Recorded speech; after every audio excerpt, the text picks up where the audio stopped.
Todos os problemas psicológicos vêm da infância. Esse ponto de vista tornou-se tão popular e conveniente no uso diário que muitas pessoas de até 60 anos de idade justificam voluntariamente todos os seus fracassos pelo fato de a mãe não as ter amado. É claro que esse fatalismo é um exagero. O cérebro humano, mesmo de um adulto, é um sistema flexível, e não há experiência que não seja gravada nele intencionalmente, sem a menor chance de melhoria. No entanto, a teoria predominante que descreve a dinâmica dos vínculos humanos diz que as coisas mais importantes começam na infância. O primeiro cientista a descobrir que o apego a um adulto carinhoso é vital para uma criança foi o psiquiatra e psicanalista inglês John Bowlby, que se interessou pela etologia, a ciência do comportamento geneticamente determinado em animais e seres humanos. Se abstrairmos todos os sentimentos associados ao amor entre pais e filhos, fica claro que ele tem uma função importante para a sobrevivência da espécie. Será muito bom se os pais não comerem ou, pelo menos, não matarem seus próprios filhos, o que exige alguns esforços adicionais por parte da natureza. Por exemplo, é por isso que durante o parto e a lactação o nível de oxitocina da mulher, responsável pelo vínculo emocional com a criança, aumenta. Os psicanalistas acreditavam que o bebê mantinha um relacionamento com a mãe simplesmente para atender às necessidades físicas. Mas, Bowlby acrescentou um componente social. O apego a um adulto significativo é o campo de testes para aprimorar a capacidade de estabelecer relacionamentos sociais e determinar o grau de confiança básica no mundo. Uma criança tem cerca de 2 anos para fazer isso. Antes dos 2 meses de idade, os bebês sorriem, balbuciam e choram para atrair a atenção de qualquer adulto. Dos 2 aos 6 meses, eles aprendem a distinguir entre os adultos e a escolher o mais significativo entre eles e, depois dos 6 meses, começa a se formar um vínculo estável. Como o bebê, tecnicamente, não pode se afastar do relacionamento com seus pais, ele precisa se adaptar a qualquer atitude do adulto,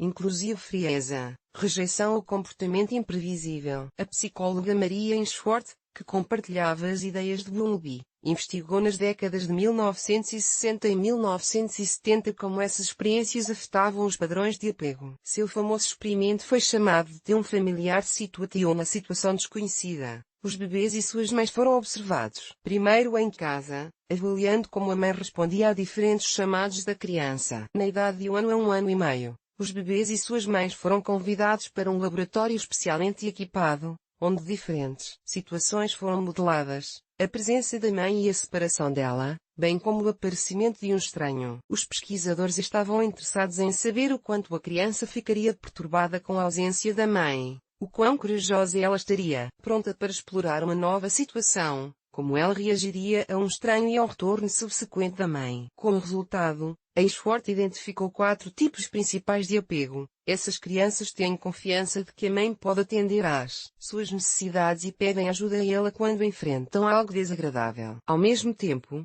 elas se sentem seguras o suficiente para explorar o ambiente, sabendo que os adultos certamente virão em seu auxílio em caso de perigo. No futuro, essa criança valorizará o amor e a confiança, mas permanecerá bastante independente e autoconfiante, resistente à ansiedade.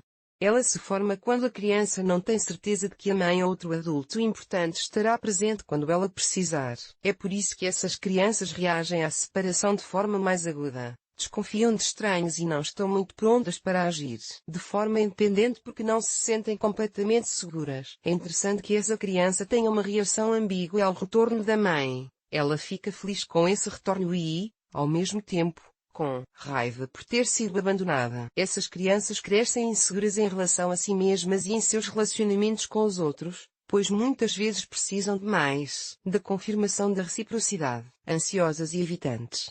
Essas são as crianças mais independentes que não ficam particularmente perturbadas com a ausência da mãe. Esses bebês experimentaram frieza ou rejeição de adultos carinhosos desde cedo, ao contrário do tipo anterior. Aqui a criança não tem uma necessidade excessiva de atenção e cuidado, pelo contrário, ela deixa de esperá-los. Essas crianças aprendem que a necessidade de proximidade leva à decepção e tentam passar sem isso no futuro. Desorganizadas. Essas crianças demonstram um comportamento contraditório. Ora procuram os adultos, ora têm medo, ora são rebeldes. Em geral, esse estilo de comportamento está associado a traumas psicológicos graves. O que acontece depois?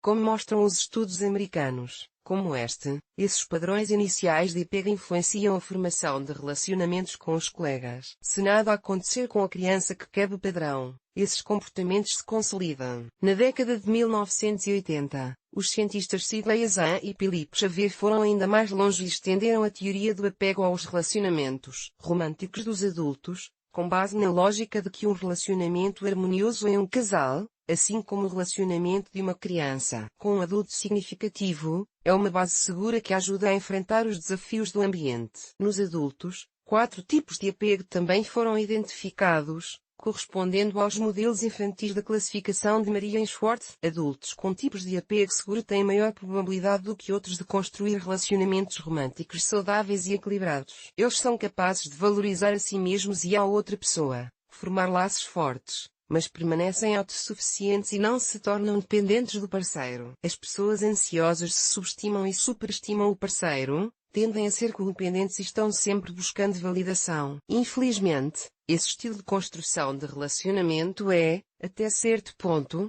incentivado pela cultura. Muitas vezes romantizamos o amor sacrificial que tudo consome, colocando o objeto de afeto no centro do universo. Do ponto de vista dos psicólogos, esse comportamento centrado na atitude é um sinal de patologia, e o objeto do amor sufocante geralmente não fica feliz em ser o Vronsky ou a Beatriz de alguém. Evitador-rejeitador, o oposto dos anteriores, eles se consideram autossuficientes e, idealmente, gostariam de ter imunidade total. Em relação aos sentimentos, essas pessoas têm um medo inconsciente da vulnerabilidade e da rejeição e, por isso, mantêm distância o tempo todo ou, se ficam com alguém, muitas vezes terminam o relacionamento antes do tempo que promete serem abandonadas. Com esse tipo de apego, há uma forte tentação de se considerar apenas uma pessoa forte e independente, sem perceber que a capacidade de assumir riscos e de se abrir para os outros é tão importante para uma personalidade forte quanto a capacidade de ser independente. As pessoas que evitam a ansiedade são divididas por contradições constantes. Elas desejam a intimidade e têm medo dela. É possível mudar o tipo de apego. Cientistas da Universidade do Kansas sugerem que os fatores genéticos também podem desempenhar um papel na formação do apego. Algumas variações nos genes que codificam os receptores de dopamina e serotonina podem contribuir para a formação de tipos de apego ansiosos e ansiosos evitantes. Mas, até ao momento, isso é apenas especulação. Estudos americanos de longo prazo mostraram que, em 70 a 80% da população, o tipo de vínculo não muda muito com o tempo. Isso significa que os padrões de relacionamentos incorporados em nós na infância são de fato muito estáveis. Por outro lado, uma certa porcentagem de pessoas ainda pode mudar sua abordagem aos relacionamentos, o que significa que o tipo de apego é apenas um hábito persistente, mas não uma parte integrante da personalidade. E algo pode ser feito a respeito. Alguns tipos de psicoterapia foram desenvolvidos especificamente para lidar com esses problemas. A terapia baseada na atenção de longo prazo, que é um desdobramento da psicanálise,